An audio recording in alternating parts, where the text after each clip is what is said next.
I finally managed to get my hands on the Wahoo PowerLink Zero SpeedPlay pedals, which is a device I've been waiting for years.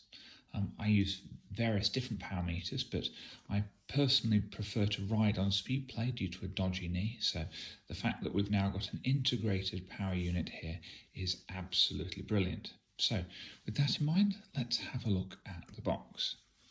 So we've got the standard Wahoo industrial design here, and to be honest, this is an attractive pair of pedals, which seems very strange to say, but nevertheless. We've got stainless steel spindles, so nothing carbon on here, no titanium. We've got 279 grams in a total, and 13mm stack height for those that matters. What matters to myself is that we've got a dual-sided power meter and a 75-hour battery. Now, inside, if we just pull out the box, we've almost got an Apple-esque design where it slowly comes out. We can see the pedals themselves. Inside, we've got the SpeedPlay cleats, and the adapters for putting them on 3-hole shoes. I actually really like the new cleat covers. We've seen similar from SpeedPlay before, but Wahoo have just fractionally improved this with a black coloration. I mean, we've still got some of the original SpeedPlay logos on the devices.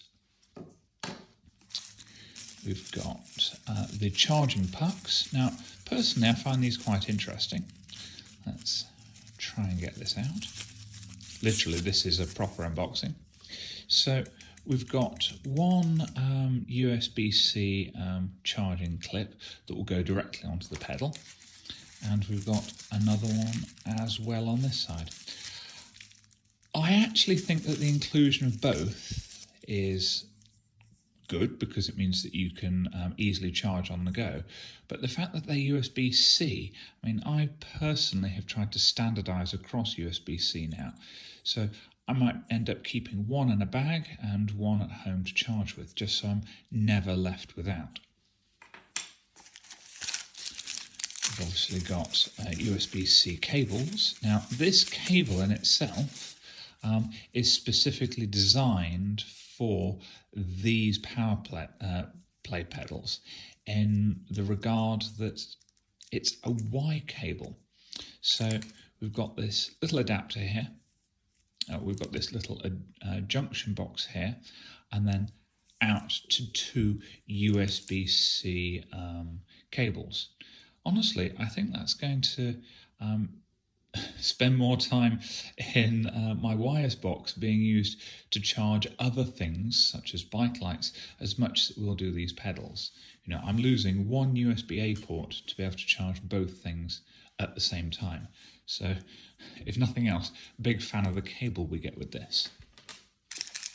Got some screws obviously for putting the cleats on.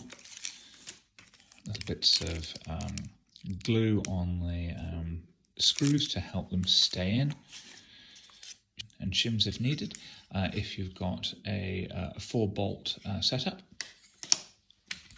There's the bottom as well, and the all-important instruction manuals, which we will probably never read. So let's have a look at the business pieces, shall we? If I can get it out. There we go, so we've got both right and left-sided pedals here. I mean, just look at that as a pedal. Pedals should not be this attractive. Okay, it's just quite wrong. We've lost now the ability to use a wrench on these pedals, and everything is going in through the Allen key now. When these are charged, we do have little LEDs that pop up. There we go. So there's a little bit there. And I quite like that they're all the way around. There's no doubt when these are on your bike that things are engaged. And as mentioned, we've got our clips for our charging cable to go in. like so, nice and snug. Similarly, we'll try and release that from there. It's quite a tough, sort of slot to go in, but we can see the indents there just on the side to help these sit in perfectly. I must confess, by comparison, I prefer the Asioma's magnetic zip that you get. I wonder if this will wear over time as we're reliant on these plastic lugs to keep things in place. Try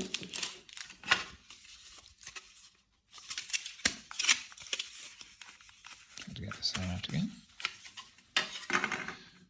And then we've got the same for the opposite side. We see all the various markings telling us what it is we're looking for, and the tiny, that's what I was looking for there. We can see that our left and right are still identified, but now much, much smaller on the outside of the pedal. Slightly moving away from an unboxing, but I thought it was relevant at least. When these are charging, then the green lights come on instead, as opposed to the Wahoo blue that we're seeing the rest of the time. Now, just going back to some of the bits that we can see on the box, we've got power and efficiency and cadence involved here, but very little else. Now, people have mentioned in the past that there's some displeasure that we're only getting cadence, power, and balance. We're not getting any significant cycling dynamics from these. Personally, I kind of agree with Wahoo that the vast majority of the metrics that are available on things like Garmin and Asioma aren't really validated and for most people don't matter. But I'm hearing a rumour that there are actually some cycling dynamics profiles in here, but they are not released yet. And quite worryingly, it may be linked only to Wahoo's element head units. So we'll have to wait and see what's going on from there. So, with that in mind, that's a brief unboxing of the Wahoo PowrLink. We'll give them a go. Take care.